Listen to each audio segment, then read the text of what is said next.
The subject of the interview today is Moshe Feiglin, formerly Israel's deputy speaker of the Knesset. He's a politician and a thinker, somebody who a lot of people have said is like a philosopher, a kind of prophet, but he still is determined to wage forth a battle for the soul of Israel and to make Israel more Jewish, more liberty-filled, and my words, more with bigness. Bigness. We got a problem here in Israel. Sometimes we got the ghetto Jew inside. We want to be small. Well, let's go together with Moshe Feiglin, who's hoping to be an important Knesset member and minister in the next elections. Let's go with him from the bomb shelter to the interview table. Check it out. Here we go again. Here we go.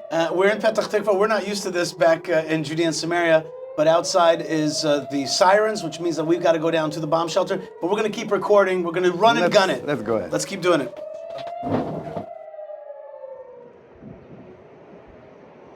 It seems like we're having a real reality over here. That's right. That's right. Now, for us, it's a little bit humorous, right? It's a little bit funny and it's a little bit cute. But right next door, a rocket landed the other day. Look, it's not cute at all. Right. Yeah. People get hurt. But Yishai, let's look at the good side of it, okay? Right. This studio where we are meeting right now in Petach Tikva, look at it. It's an industrial area, okay? People came to work. We're going to meet downstairs in the bomb shelter. People in the middle of their day work. Blue-collar people, okay, workers, men, women. We're going to see the strength of Am Yisrael.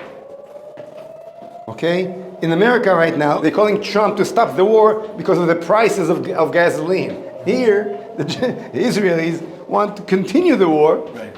I just want to tell even you though they're getting bombed every 5 minutes. The real opinions in America, the polls show that actually most Americans are in favor of this war. They are in favor. They understand. Yeah. They understand that if the Iranians can close the Straits of Hormuz and close the pipelines of oil and gas so easily, then they're a problem. Okay, nobody wants to be under that control, that kind of control today, but also they don't want to be under that kind of control tomorrow.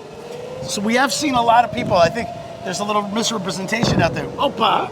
Yeah, we hear booms. There are booms overhead. Okay, so just tightly, what's the connection between fighting the land giveaway of Oslo to the war that we're fighting today? It is very simple. When we gave away Oslo, we lost the very core of our justification for the land. Basically, we said we acknowledge the existence of the so-called Palestinian nation. Right. We lost our justice. If there is a nation that belongs to this land besides of us, and they were here before we came back after 2,000 years of exile. So what are we doing? What are we doing here? If you're saying that we basically accepted the idea that this land is stolen. Yes. Right? Yes. There's this other nation that we gave our enemies, and when I'm talking about enemies, I'm talking all the enemies, from Gaza to Tehran, and until Tucker Carlson. Okay. East and West. We gave all our enemy the strongest weapon of all, which is justice. Every dictator, when he wants to take over the world, what he's talking about, no matter if the name is Stalin or Hitler or whatever, you know what he's talking about? He's talking about justice. Right. Right. Today there is a war for legitimacy. You know, I heard a phrase recently which broke my heart. Broke my heart, Moshe. Somebody said to me that in America, Israel is toxic. It broke my heart. How could Israel, this great light to this world, Jerusalem, this great spiritual capital, be toxic? It broke my heart to hear such a thing. But they have managed to erase our legitimacy. Because we forgot it. We're not talking in the name of our identity and our message to the world. Look at the people here. This is the descendants around us, here in the bomb shelter, at the Holy Land. the descendants of Abraham, Jacob, Isaac, and Jacob, the people of Israel, in the middle of a day work, okay? Speaking of Abraham, Isaac, and Jacob, you have a new website out called Time for Prophecy. Why did you choose that name? What is that about? Because we see in our bare eyes how all prophecies come to reality. Just the fact that the nation, the Israelites, exists after 3,000 years, most of them in exile, and coming back to their promised land to radiate the message of one God to the world and the message of liberty. These two pillars that the people of Israel brought to the world from Mount Sinai, that there is one God and therefore there is identity, okay? We cannot choose it. God create all the identities, okay? We're not progressives. There is God, there is truth, there is identity. Identity on one hand and liberty on the other hand. Why liberty? Because besides the message of that there's one God that we as a nation saw, we also brought the Ten Commandments to the world. And these two pillars, identity and liberty, are the two pillars that created civilization, the Western civilization, the monotheistic civilization that today is crumbling down with a war against joint forces of two ideologies that looking to destroy civilization, which are progressivism that destroy identity and Islam that destroy liberty. It looks like these two forces are contradict to each other, but they aiming to the same goal, the destruction of civilization, and therefore they're getting together against the people who represent these two pillars that created civilization. So Israel is the front of the entire Western society right now. We getting these rockets right now here in the shelter, okay, as the front that protect the entire West. And you're right. When they say you're poisoning, okay, they're basically attacking and destroying their own shelter. I believe that most of humanity still understands, okay, at least the faithful humanity still understand what's going on, and I'm very optimistic. Very interesting thing you said. So you said that the two pillars are believing in God and identity and liberty. Okay. And then you said that Iran is anti-liberty and progressivism anti-identity. Anti-identity. I could switch that and say to you, Iran, their version of God is an anti-God version of God, right? Wait, it's not the Jewish version of God.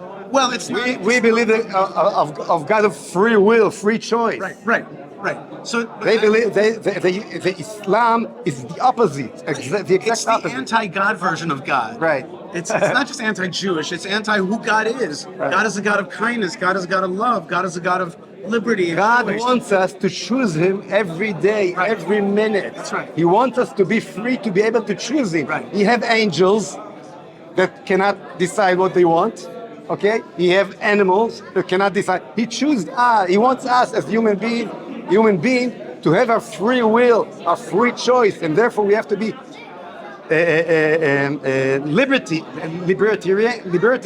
libertarian. We cannot be slaves because slaves cannot choose. Islam wants you to be a slave. Wait. Judaism, you want to be a free human being. Right. So I was just going to say that just like this radical version of Islam is really anti-God, progressivism and what China wants. Definitely anti-God. But they're also anti-freedom. Of course. They're anti-freedom. It always they goes turn together. Into a slave. Notice that communism always comes with atheism. Right.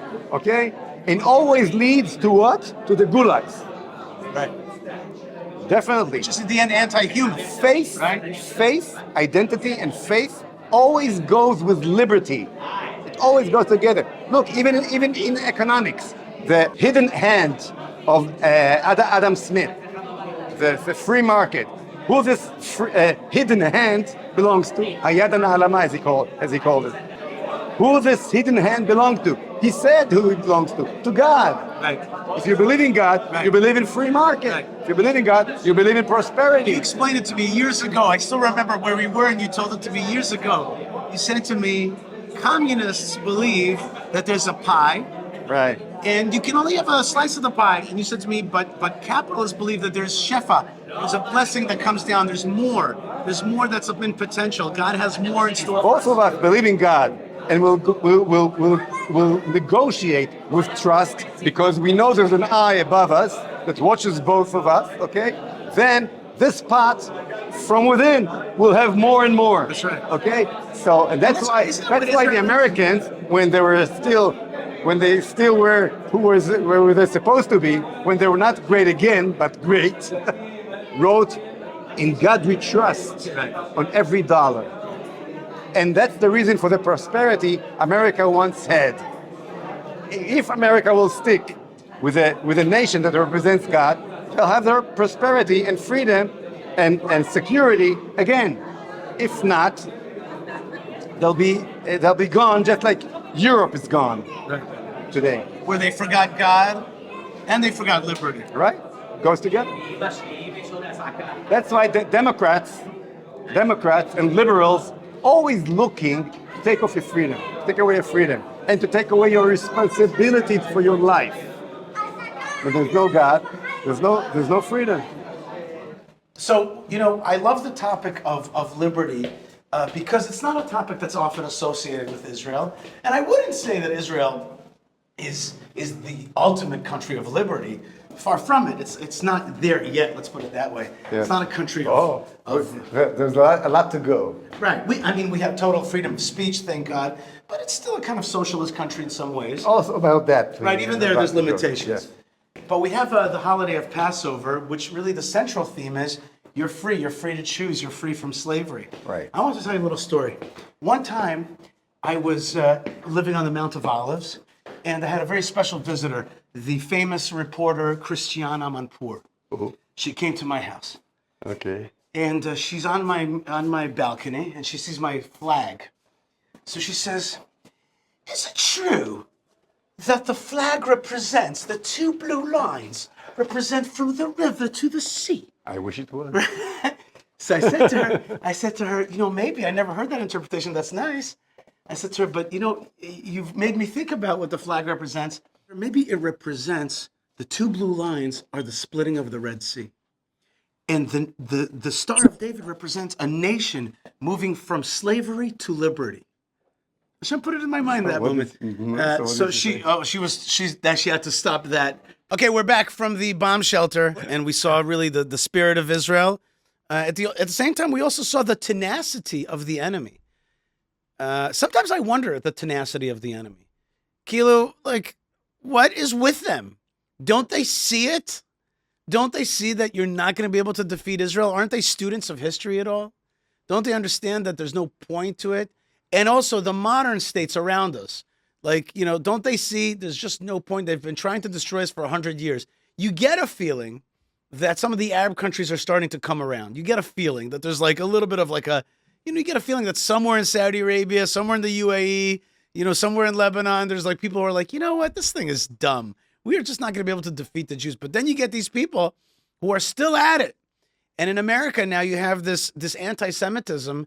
It's the oldest anti-Semitism. They control the banking and the media. They pull the strings. They're richer than we are because of our money. It's like sometimes you think to yourself, Bemet, really? You want to come back to this again? Didn't we go through this? Don't you understand that Israel is blessed and it's a channel for blessing? Don't you get it that blessing Israel is good for you? Sometimes I wonder at the bad guys. Do you have any insight about the bad guys? What are they thinking here? They're thinking exactly what Amalek thought. They're thinking exactly what Hitler Yamach Shmo thought when he stopped the trains of German soldiers to the Eastern Front that were supposed to defend Berlin against the Red Army, to leave the rails open to send the last Jewish baby to Auschwitz.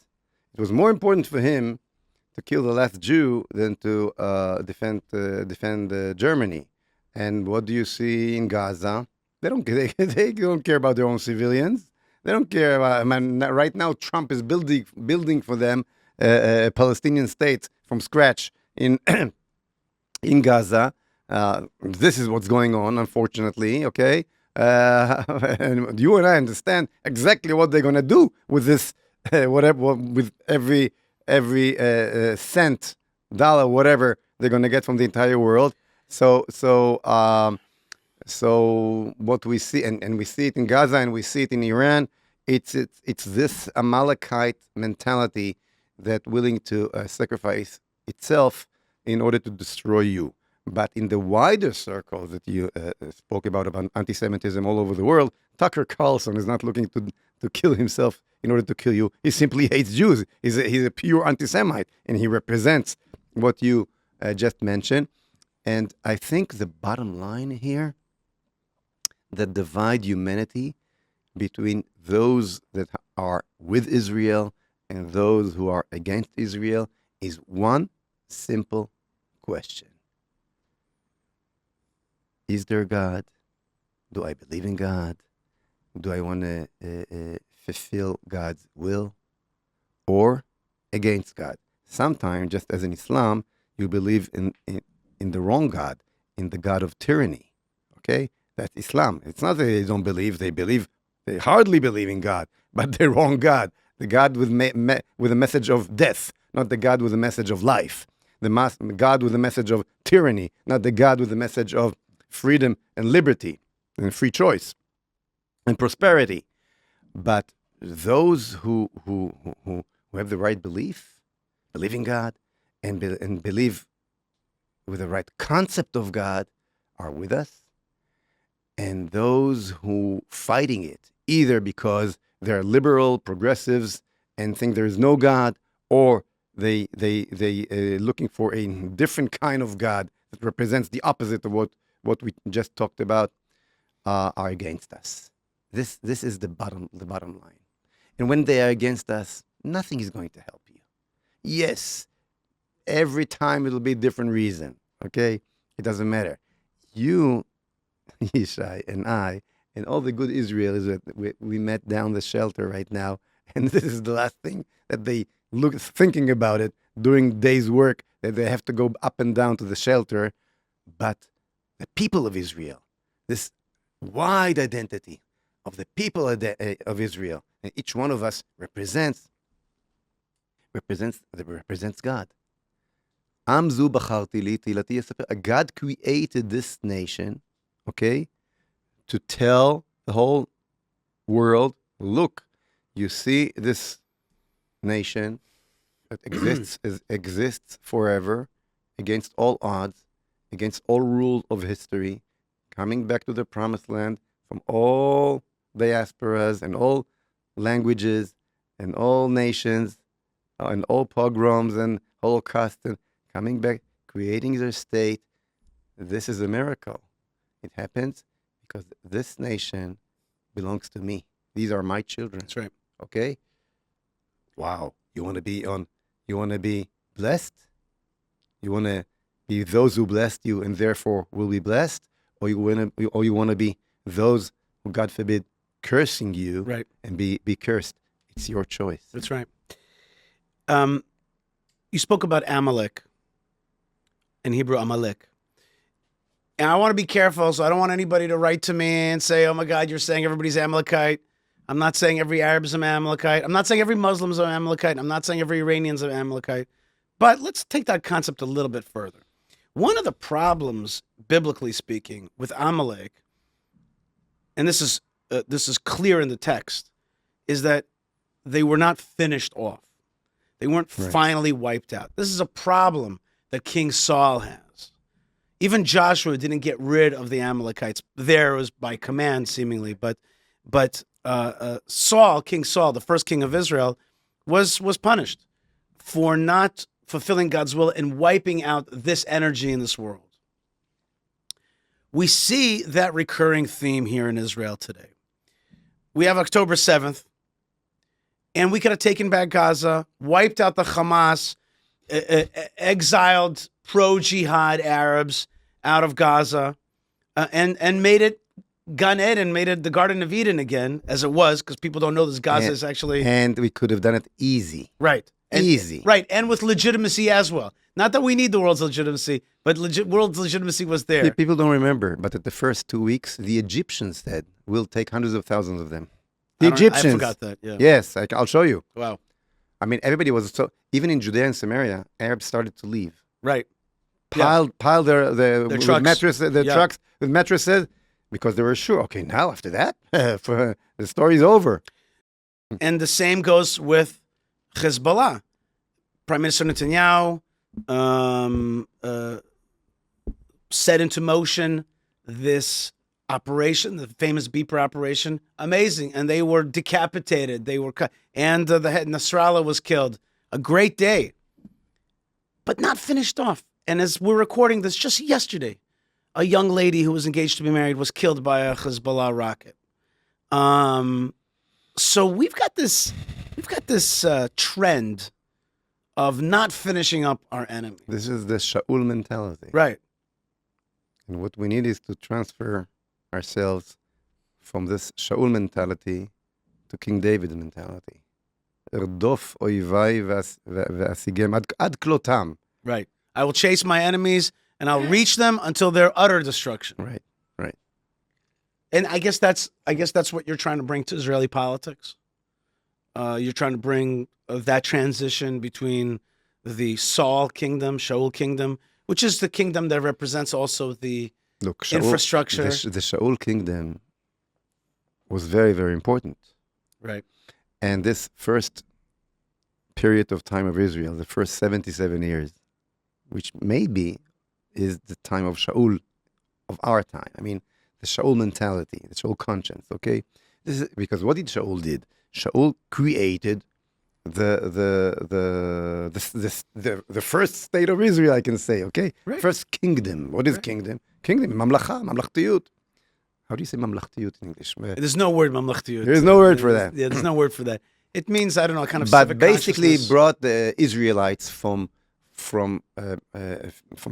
the situation of different tribes, 12 tribes, to one nation. Right. Okay, under one ruler, under one king. So and he created the frame of a kingdom. Okay, the structure of kingdom and so on. But so that was the creating the technical creation of it, but he was lacking the ability to take the kingdom one step further to the creating of Beit HaMikdash, to connect the structure that he built to its message, to the reason why, To the content. right? For that you needed David HaMelech. Right. That all he dreamed of was that connection. Okay, kingdom that basically being the people of God and represent the message of God to the entire world through Jerusalem, through Beit HaMikdash. Right. And that was the only thing that David worried about. Okay, so his whole mentality with dealing with the enemies was different. I'm not gonna just push the problem away. Meanwhile, to somehow manage the situation, I need to change the situation to the new consciousness and new future that comes. Right. And therefore, Shaul never finished the job. He never won one battle. Is Netanyahu? He killed many of them, but never won one battle. And David did. Is Netanyahu a what do we call it in English? I always forget the word. A reincarnation, a Gilgul, metaphorically speaking, of course, of Shaul. Does he have that? On the one hand, a great builder of infrastructure.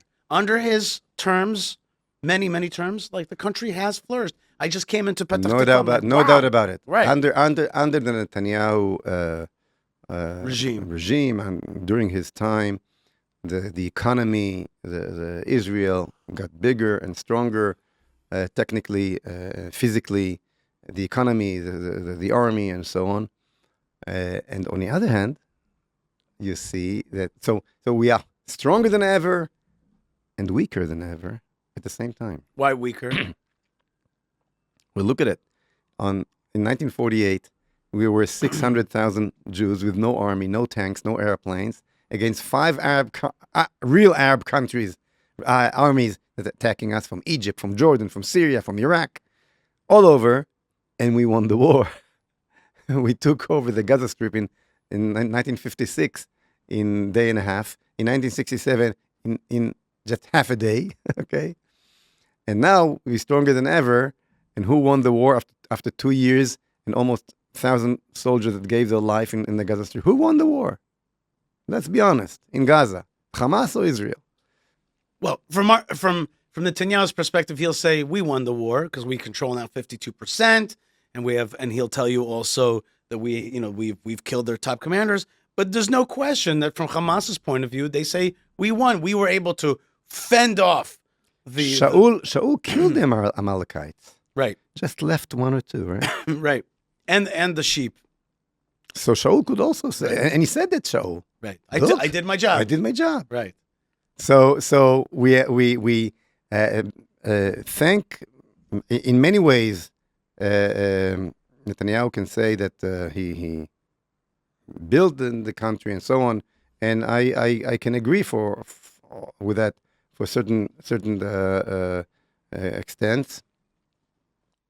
But now we need to Transition and to pour into this frame, into this building, the right spirit, right, that will be able to take it to the next level, to the David level. And can that be done through the political process?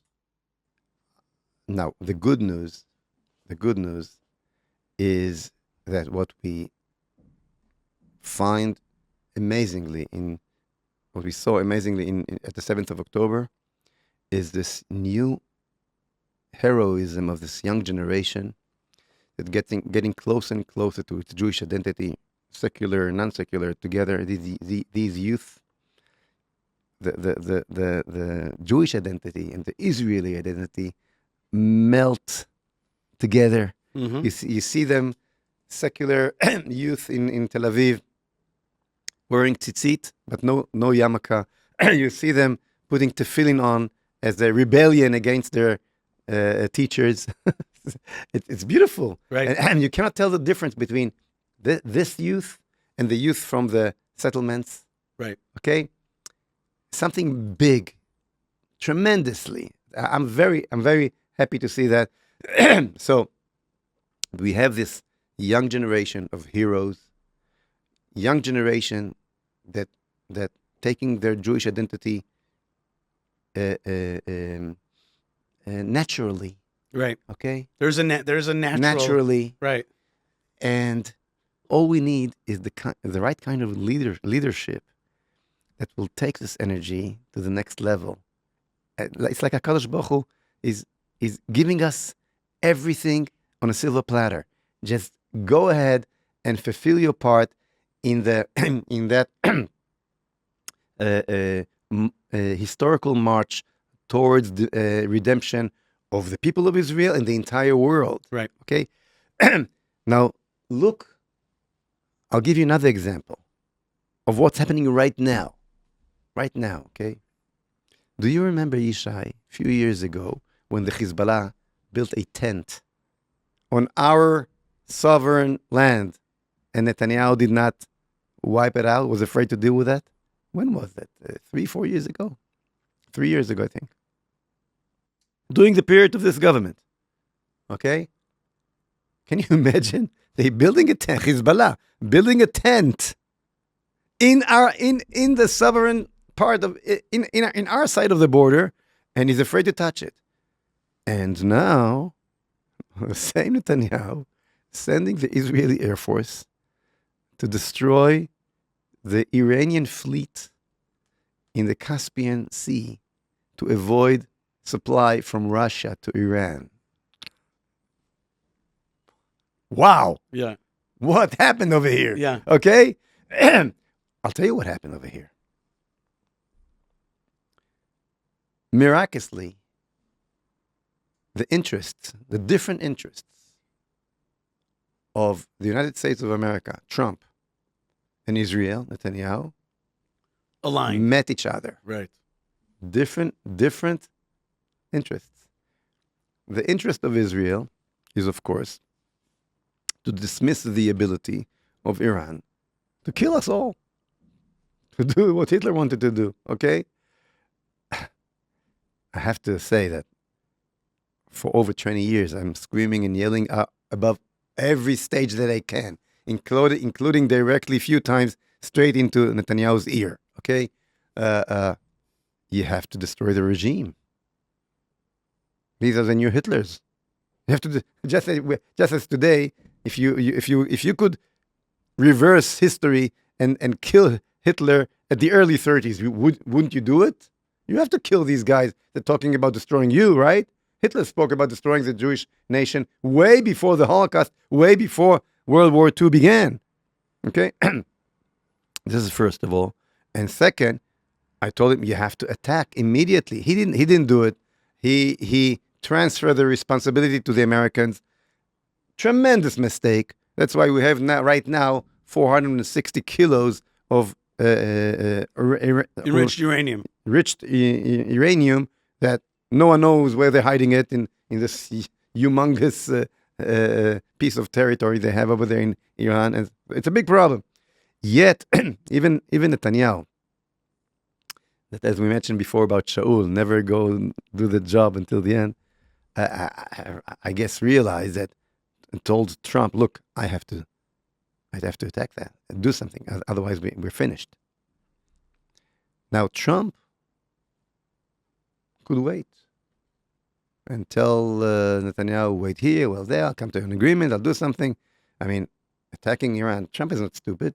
He knows what it means to the economy and so on.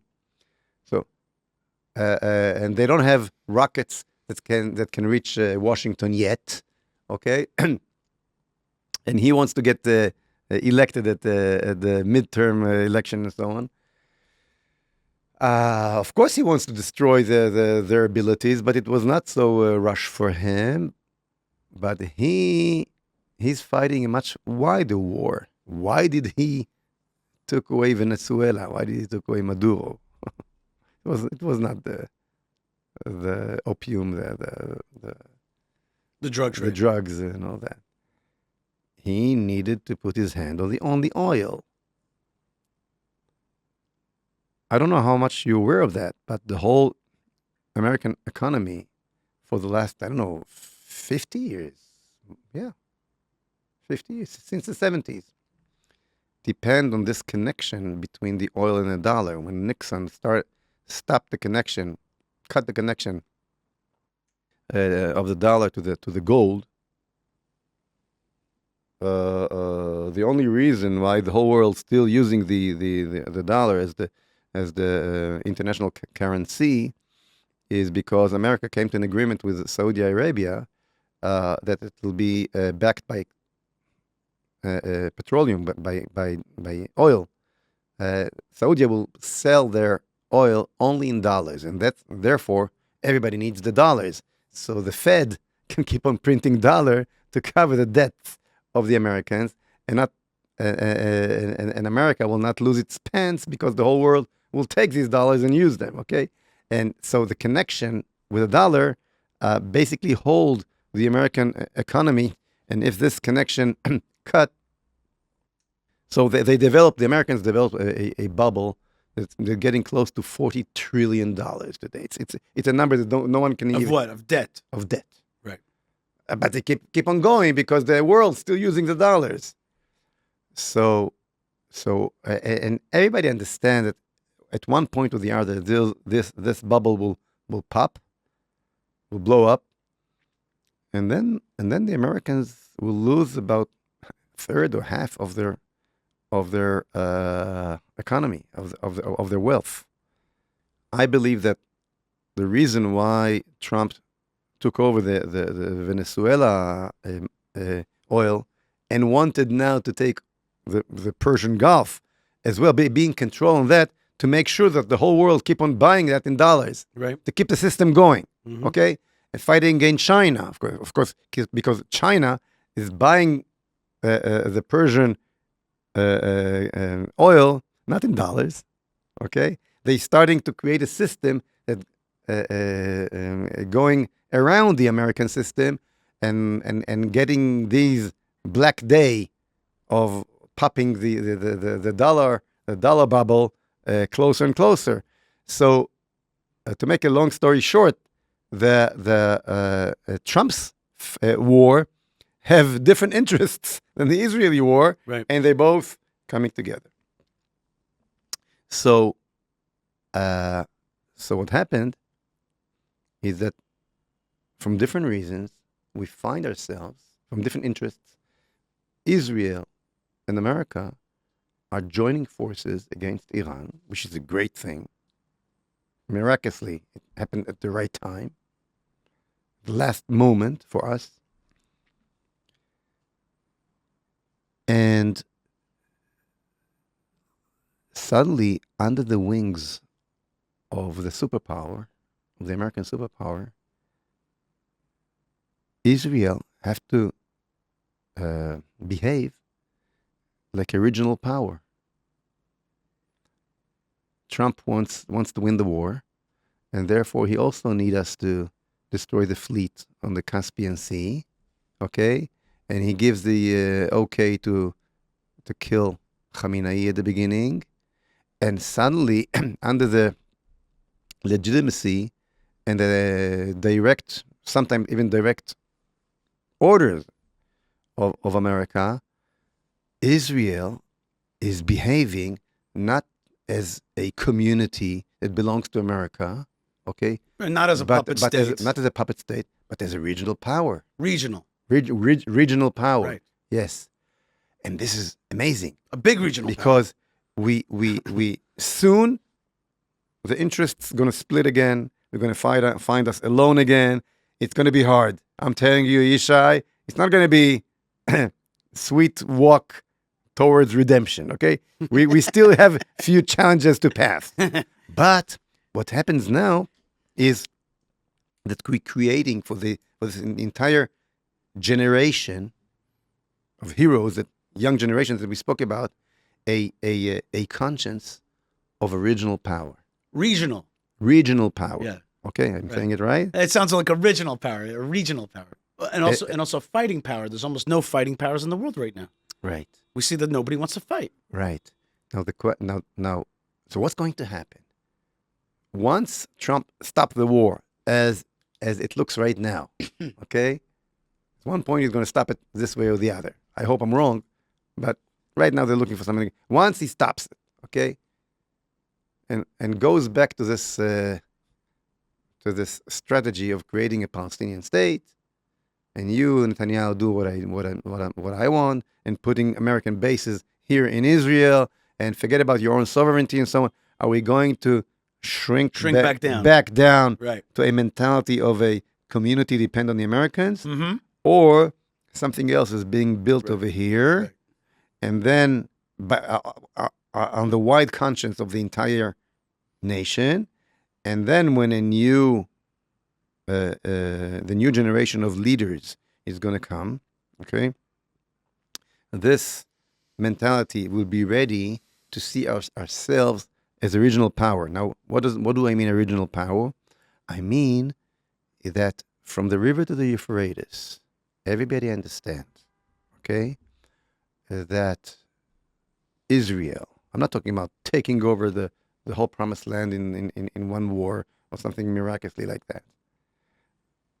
But notice that the whole promised land, from the river to the Euphrates, is getting empty from every national claim. The Sykes-Picot Agreement of 100 years ago, 110 years ago almost, okay?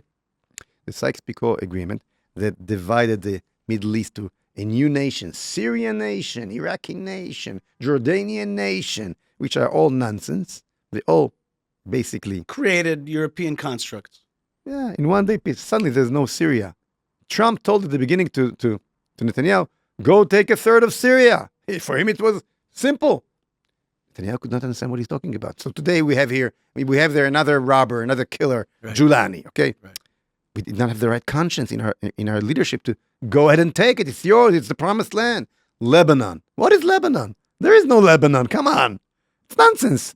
My family, 130 years ago, came to Israel, bought the land of Metula. My great uncle was the first mayor of Metula, the northern village up north, okay? And they flourished the land of the valley of Ayun, Emek Ayun, okay? Where today is Marj Ayun, okay? Today it's in the Lebanon part, but it was belonged to Metula.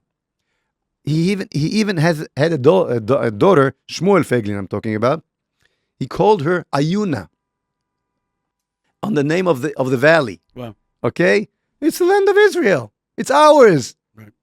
There is no Lebanese nation. Okay? It's us. So when they attack you again and again, you throw them away.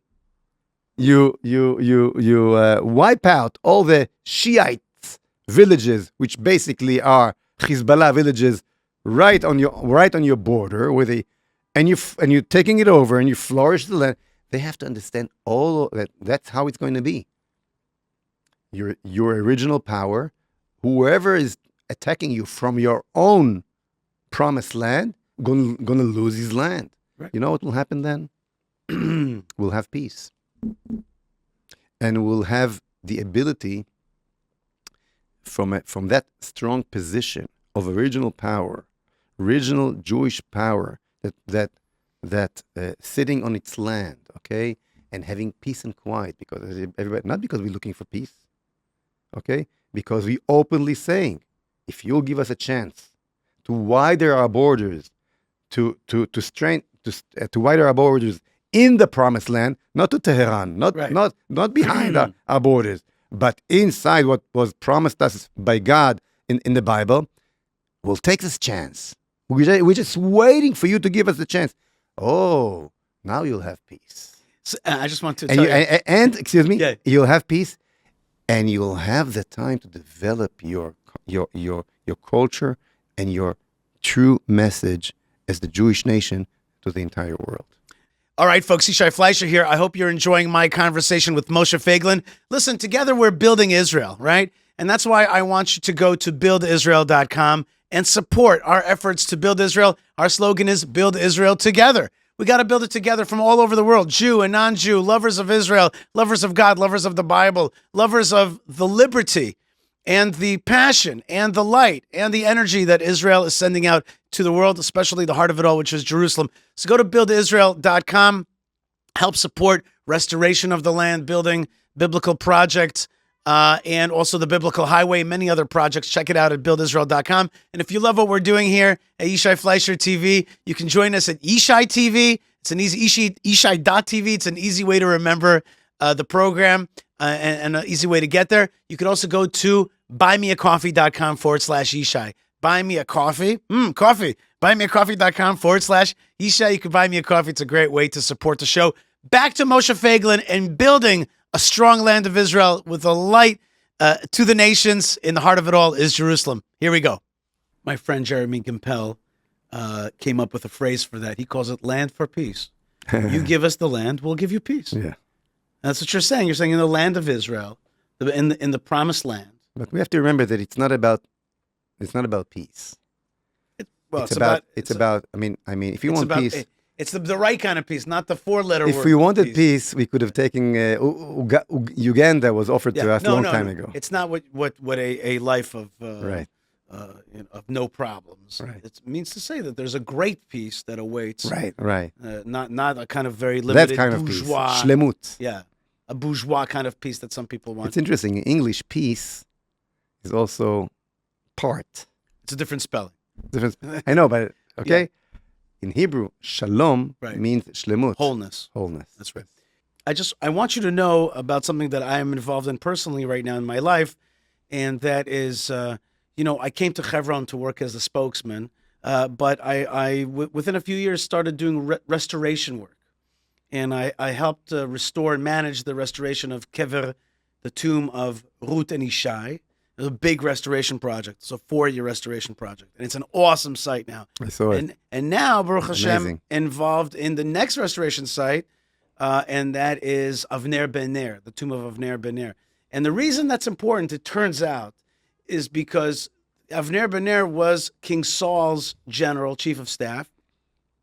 And in the end, after Saul died, and he saw that Ishbosheth, the next king, was really not going to be successful, he comes to Hebron, and he tries to make peace with David. He gets killed there by David's general. That's a side story. David buries him with a big fanfare to show that he did not mean to kill Avner, that he wanted continuation from Shaul. Then another 2 gentlemen went and killed the son of Shaul. His name was Ishbosheth. They brought the head to King David. King David took that head and also buried it together with Avner. Immediately afterwards, the rest of the nation comes to Hebron to crown King David and help him move to Yerushalayim and to become king of all of Israel. So I am physically involved right now with something that is really about this process of turning over the King Saul into the King David monarchy and ruling the land. You could feel it. And I've noticed also that globally speaking, there is a new interest and fascination and yearning for King David. And when I deal with my Christian friends, brothers and sisters, I say to them, let's not argue. Let's find a phrase. I've come up with a phrase that can bring us together. I say to them, do you want to see the restoration of the house of David? They say yes. I go, good. We can live with that. Let's not go any further.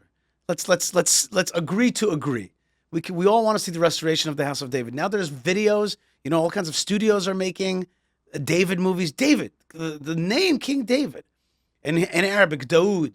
It's saying by us, David. Like it's coming into the ethos, into the global politics is downstream from culture, right? As Ben Shapiro says, and we can see that the culture is yearning for King David today. Do you feel that? Ho. And I see, of course, you're wearing the pin. I'm going to Har HaBayit for over 30 years, Temple Mount. I went to Har HaBayit also as the deputy speaker of the Knesset. I have many, many videos of that. Netanyahu got so scared that he avoided all the Knesset members from going to Har HaBayit. He stopped the Knesset. He stopped only the Knesset from going to Har HaBayit. He was always very, very scared from that issue. And when I started to go with this pin, the pen is of the. Pin is a simple. It looks like a picture of the second temple, but it is ostensibly the third temple. People looked at me like I'm crazy. Today, it become, and I'm going to give you one. I don't have it with me yet. You have to start going with one also, right. Yishai. Next time we're talking, you'll have one. Today, it become, everybody wants it. Right. I'm talking to.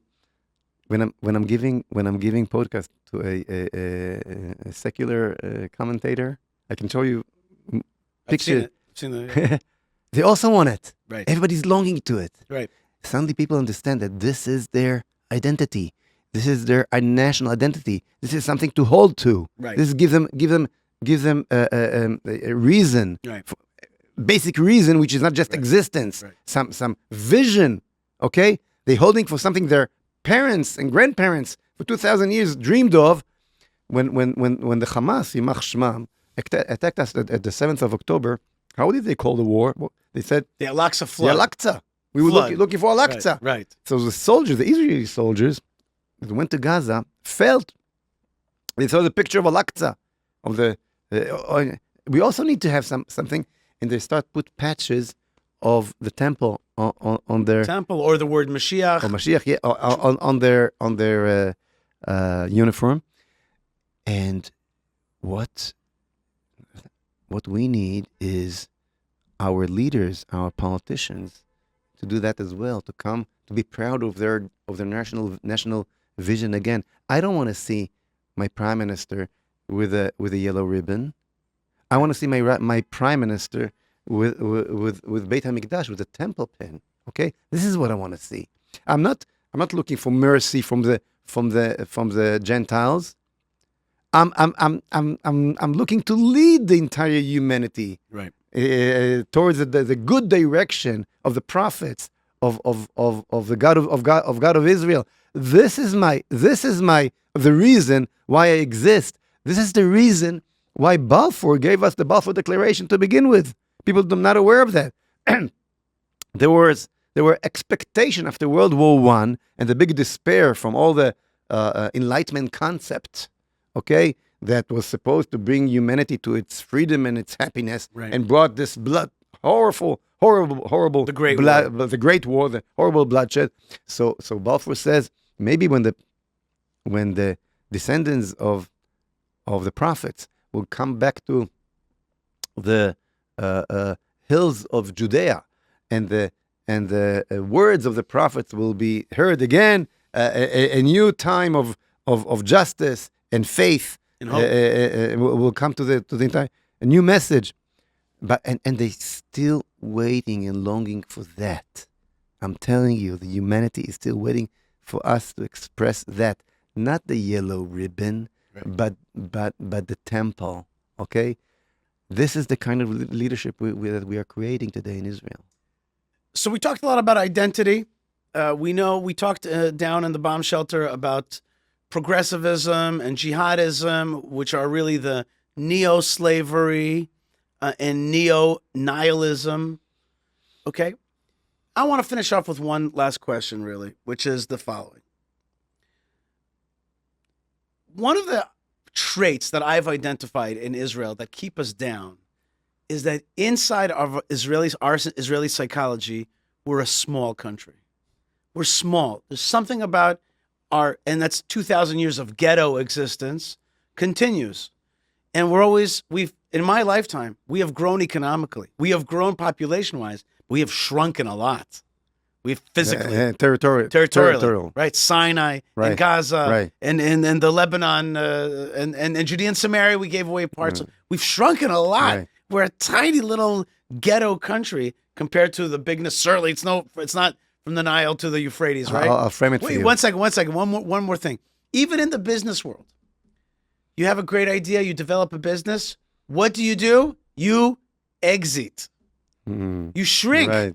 You shrink. You got ways. You come up with ways, which is a world-changing technology. It's interesting. And you're always shrinking. You have a mindset of shrinking, Right. not a mindset of growing. We should have bought another company and another company and become big. But we have something in our mind that is small. You described that this war is the beginnings potentially Of the switch. of a switch towards a bigness Right. doctrine, a bigness Right. policy, a bigness way of looking at things. Exactly. You know? You framed it perfectly. This is exactly we touching now this change. What happened was that we got stronger and bigger economically and physically and so on, and we paid our enemy with our own land in order to buy normality, so-called normality, okay? In order to run away from our identity.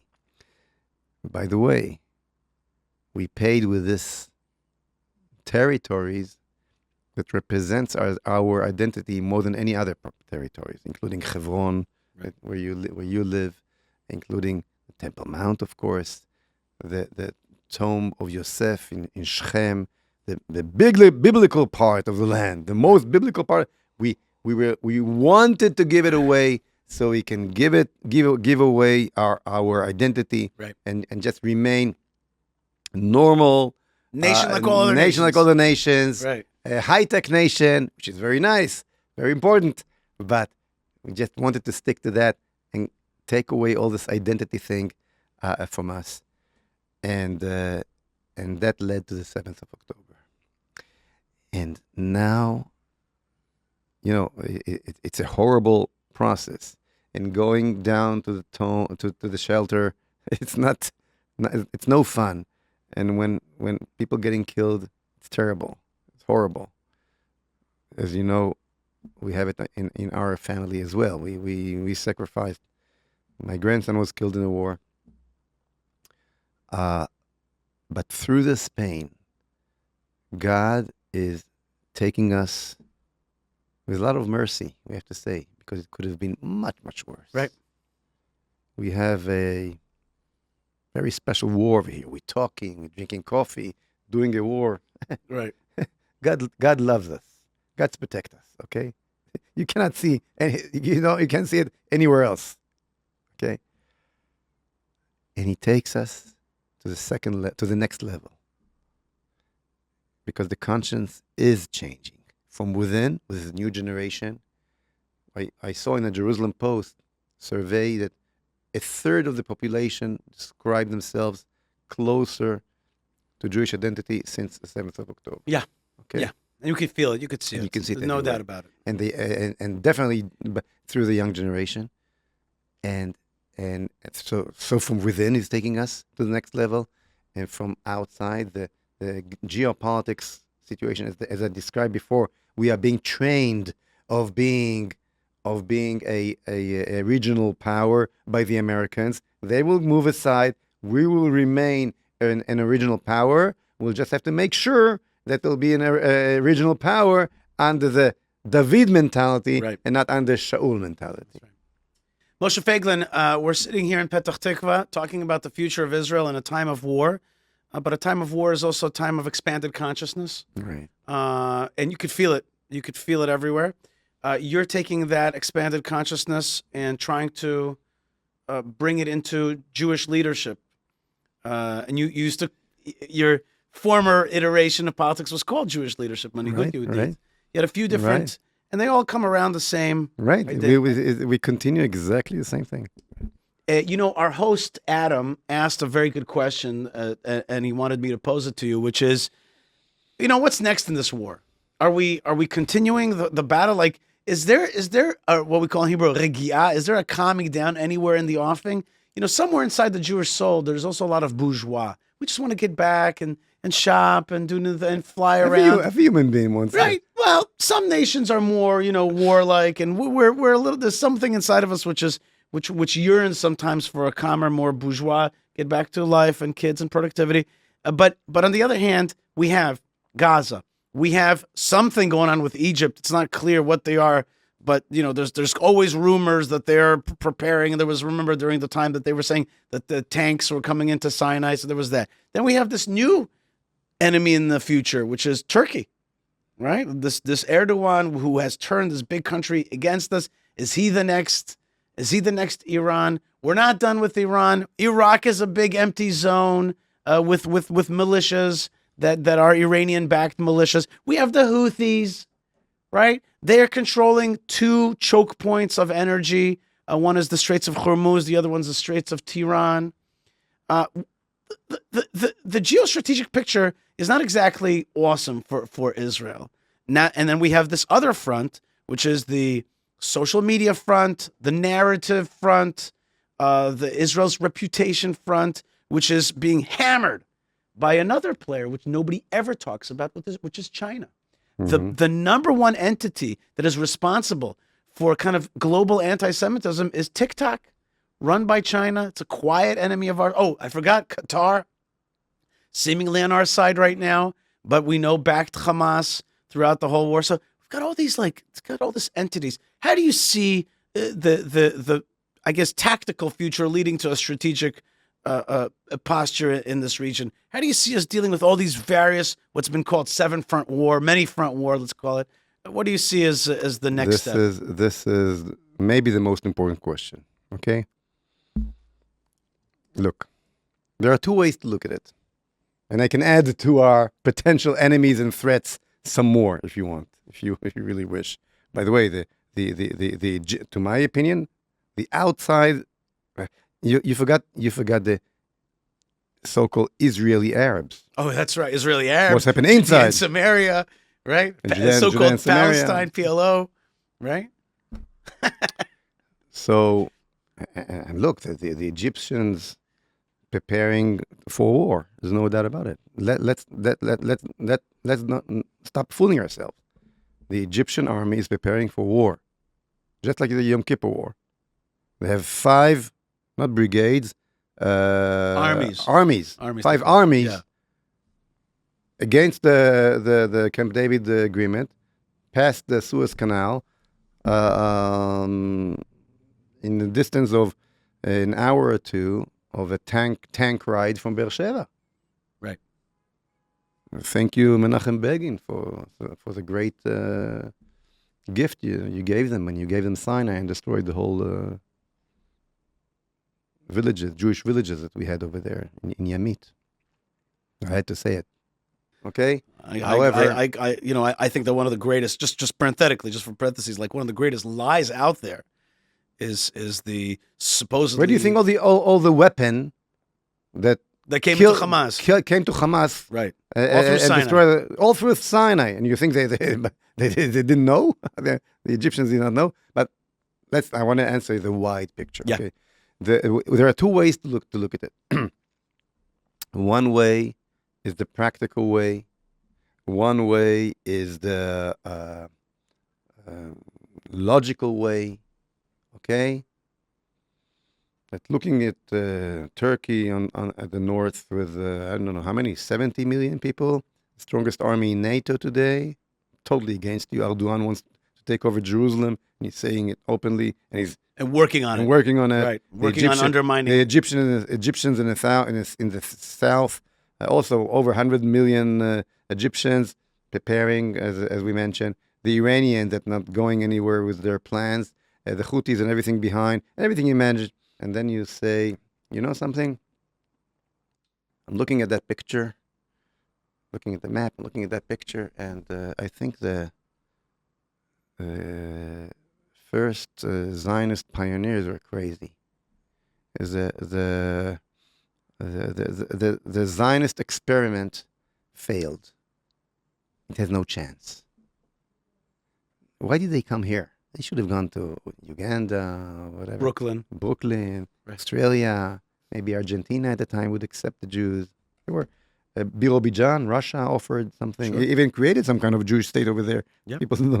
Those who knows their history. Coming here?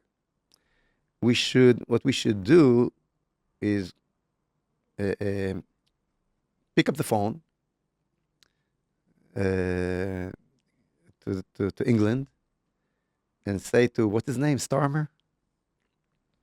To apologize for throwing you away with the Irgun and the Etzel and the Lechi. for kicking you out of the land of Israel. Please come back. Right. Now, it doesn't look like England of today will come back, okay? So, we'll call the Americans. Take responsibility, take over. We cannot sell this concept to the Israelis, who enjoy having the festival of Yom HaAtzmaut, Independent Day every year and so on. So we'll do it quietly and slowly, take down the Israeli flag without no one noticing, and rise the American flag, okay? So this is the first attitude that it can happen. Now you're probably asking yourself, do I refer to something that really happens here, to some kind of a strategy that's happening here in the last 20, 30 years? Read my book. I don't want to say more than that. Read my book. Israel is just the beginning. It's all there, okay? The answer is yes, okay? But this is one way of looking at it. The other way of looking at it is this picture that we just described, with all our enemies around and so on. Just a little piece of the picture. If you really want to know what the picture looks like, you have to open the Bible and understand that what's going on here is part of a much, much wider plan than just Herzl's plan, let's say, okay? Much wider plan. It's God's plan that's happening here, and we are part of it. You have to be a believer. You have to have a leadership that believes in God, that believes in our prophets. And I'll summarize it. And believes in a vision. In the vision. And I'll summarize Identity is very connected to vision. Of course. Right. When you have identity, you know who you are, you kind of know where you're going. Right. And then you're full of confidence. Right. I'm not working alone. Right. I have my Father with me. Right. Everywhere I go. Right. And I'll summarize it for you with a beautiful story. Okay? Real story that happened to me. In one of the times that I went to the Temple Mount, myself and the group of Jews had to wait to all the tourists group to go up. Right. You know how Sure. it works. Yes, the Jews have to wait. The tourists have to go first. So I'm waiting there, and there was a group of tourists, American tourists, very nice people, very vocal like Americans. Boisterous. But I guess from somewhere in the Bible Belt, because they're very spiritual people. Sure. Sweet people. And their guide recognized me, Right. and immediately, jumped on the opportunity. And here we have the deputy speaker of the Knesset, Moshe Feiglin. Will you give some? Do you want to say a few words to my group over here? So, okay, I'm a politician. When you give me a microphone, I speak. That's right. So I find myself at the entrance to the Temple Mount giving a short speech to this group of Gentiles. And I told them the following. I told them, imagine that you are a Soviet soldier in the Red Army. The year is 1945. And you just liberated Auschwitz. Right. And you're looking at the site, and you cannot understand what you see, even though you went through the whole war, and through all horrors. This is something that you could not express to yourself. Are these people real people? These Muslims, are they alive? Are they ghosts? The death. You're seeing the camps. You're seeing skeletons walking around. Right. You're seeing a broken non-nation. And suddenly I come to you, and I tap your shoulder, and I tell you, you see this living skeletons? In 3 years from now, these skeletons going to be soldiers in a Jewish army, an Israeli army, in the land of Israel. They're going to win the war against 5 Arab countries combined together against them, going to create their own state, and they'll even have nuclear weapons. Okay? Their economy is going to be stronger than Germany and Italy and England and France. If I would still tell you that in 1945, would you believe me? You would say, No way. this guy is, where is the closest hospital that we should take this guy to, right? I see you have tears in your eyes. Me too. Okay? I told them, but this is exactly what happened. And by the way, about 50% of the soldiers in the independent war were Holocaust survivors. Right. Over 50% of the people who got killed in the war were Holocaust survivors. Okay? It happened. Why did it happen? Because it was promised to us in the Torah, in the Nevi'im, by the prophets. It was written in the Bible. It was part of God's plan. And it happened exactly as it was written in the Bible. That's why it was happening. But I told them, another thing is written over there. That on that mountain, the third temple will be built. And they said, amen. Right? Not yet. I said, another thing. The distance between 1945 and the fulfillment and the creation of the Jewish state much from the chances of the possibility was much further than a distance of where we're waiting, where we're standing right now, until the building of the third temple. And they looked at me and said exactly what you said. Amen. And went up to the Temple Mount Yeah. with that feeling. Yeah. And By the way, and that just goes to show you there's so many people around the world. You know, we always talk about how much anti-Semitism there's. So many people who love the Bible, who love Israel, who feel it, who see it. You know, the world is not all blind. There are millions of people, maybe billions. You cannot take Israel to the next level without understanding that. We got to create this kind of leadership. We deserve this kind of leadership. With all due respect to Netanyahu, and believe me, I have a lot of respect to Netanyahu and his achievement and what he built. But time of Shaul mentality is finished. The new generation of heroism and identity and Jewish identity is growing. We see it all around, and we have to connect all the strings together to fulfill our mission as a nation in our holy land and as a message to the entire world. Yeah, and the world wants it. The world really wants it. They yearn for it. Yes. And I just don't think we should talk about like anti-Semitism as though that's everything. There's billions of people Who cares of that? No, I know. When we doing our share, they love us all over the world. After the 6 Day War, no anti-Semitism. Right. Everybody was proud about their Judaism. Okay, when the Jews are winning, when the Jews are fulfilling their mission, the good side of humanity rise up. That's right. and connect to what we do.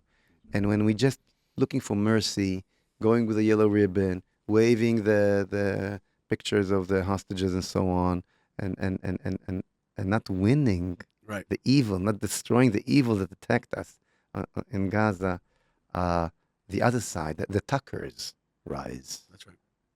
So we want to wish you lots of success, and thank you very much for this conversation. Thank you very much, Yishai. All right, folks, thank you so much for joining me. Moshe Feiglin, he's a visionary, but really he's embodying a spirit that's in Israel today. You could just feel it. It's in the end of it all, there's a life energy in this country. It's an amazing thing. You could see it in the cafes. You could see it on the roads. You could see it everywhere. You could see it on the towers that are being built. Something is happening here. And all the dark energies, it's just going to fall down in the end. And here I'm in Petach Tikva in these beautiful studios with beautiful tall buildings all around me. You know what? These tall buildings, when I see them, I see the face of the God of Israel because he's building Israel. He's building Jerusalem. If you want to be part of it, please join me at buildisrael.com, buildisrael.com. That's where we house all of our projects to strengthen the land of Israel, to teach Bible to Israel and to the world. Please join me there or buymeacoffee.com/Yishai if you want to help me with a cup of coffee. It's a great way to support buymeacoffee.com/Yishai.